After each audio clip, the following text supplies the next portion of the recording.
Hey, what's up you guys, it's Connor, and today I'm going to be continuing my 2016 reading wrap-up with books 81 through 85, I think. I forgot to check, but I think those are the numbers that I'm doing. As you guys can probably tell, my reading has slowed down immensely. I'm reading one book every like 4 days or something like that now, so it's just because I've been really busy doing some other things. Hopefully my reading will get back up to speed, but for now, one every 4 days is a-okay with me. So let's just get into the reviews. The 81st thing I read is going to be The Hidden Oracle, the first book in the Trials of Apollo series by Riordan. This is the sequel series to all of his other series.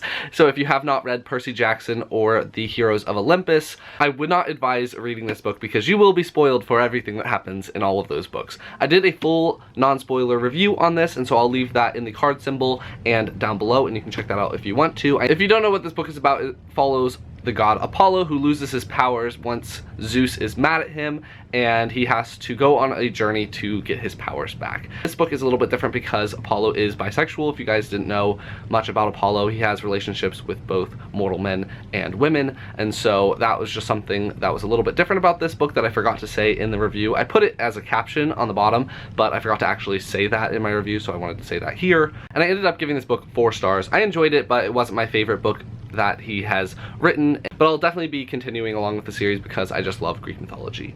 That's the bottom line. I will read every Greek mythology book that I can get my hands on. The next book I read is Legend by Marie Lu. I'm very late to the party on this one. This is a YA dystopian book that follows Day and June. June is kind of a prodigy within this society, and she is put up on a pedestal and is allowed to do a lot of things that normal, everyday people wouldn't be able to do because there's this thing called the trial, and every child takes the trial at some point. I think it's like 12 or something like that, and she scored perfectly on her exam, and so she is just like crazy amazing. And then Day failed the exam and escaped and is living on his own and is trying to start a rebellion kind of deal within the society.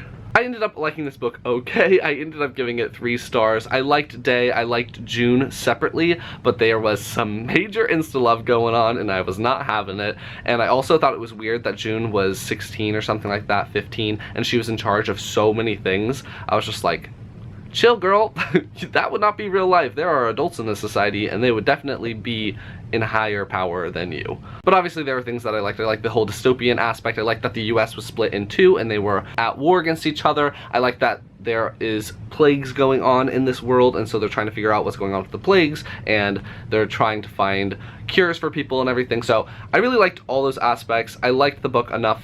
Again, 3 stars. I'll be continuing because I have the whole series, but I'm hoping I will like the sequels better than the first book. I'm like whipping these out. I'm going way faster than I thought I was going to. The next book I read is False Hearts by Laura Lamb. I did a non-spoiler full review on this book, so I'll leave that again in the card symbol and down below, and you can check that out. I loved this book. I gave it 5 stars. It is incredible. It is about 2 African-American identical conjoined twins who are separated at 16 and given false hearts after they escape their isolated cult community. And it is a near future San Francisco with hover cars and wall screens and loads of brain modifications and dream sharing. It's just so good, so incredible. Please go check out my review because this book is amazing, and I think it just came out by the time this video was posted. I think it came out a couple days ago, so yeah, pick up your copy because it is so freaking good. Oh, also the girls are bisexual, so if you're looking for more LGBT reads because June is Pride Month, then this would also satisfy that a little bit. It doesn't have a main focus on LGBT themes, but they are there. The next book I read is Death Weavers by Brandon Mull. This is the 4th book in the 5 Kingdoms series. I love Brandon Mull, and this book is definitely my favorite book in the series so far. I was not loving the series as much as all of his other books, mainly the Beyonders trilogy and the Fablehaven series, but this book really sucked me into the story. I mean, it is the 4th book, but it is incredible. Just like perfect. I gave it 5 stars. I highly recommend reading the Beyonders trilogy first because you will be not spoiled, but there is some major overlap between these 2 series, and you need to read this one first to fully appreciate the things that are put into this book. So I would definitely say pick up the Beyonders trilogy first, but this book was so good, so definitely get to this one too. So if you guys don't know, this series is about a boy named Cole who follows his friends after they're kidnapped through a portal, and they end up in the 5 Kingdoms, and all of his friends become slaves, and he's on a mission to save them and get home. Obviously there's a lot of other things that happen because the series is a 5-book series, so it's not just that. There's a lot of other things that end up happening, and he has to go on adventures in different kingdoms and everything, and I think I really like that because every kingdom has a different magic system, and so it's really cool to see how each one relates to each other but is also very different, and I think that the series is just gotten better and better and better as the books have gone on. I am so excited for the last book. It is just, oh my gosh, I'm so excited for it. Also, this book is signed to me because I met him at BEA. I met him at YALLFest too. He didn't remember me, but yep, so got that one signed.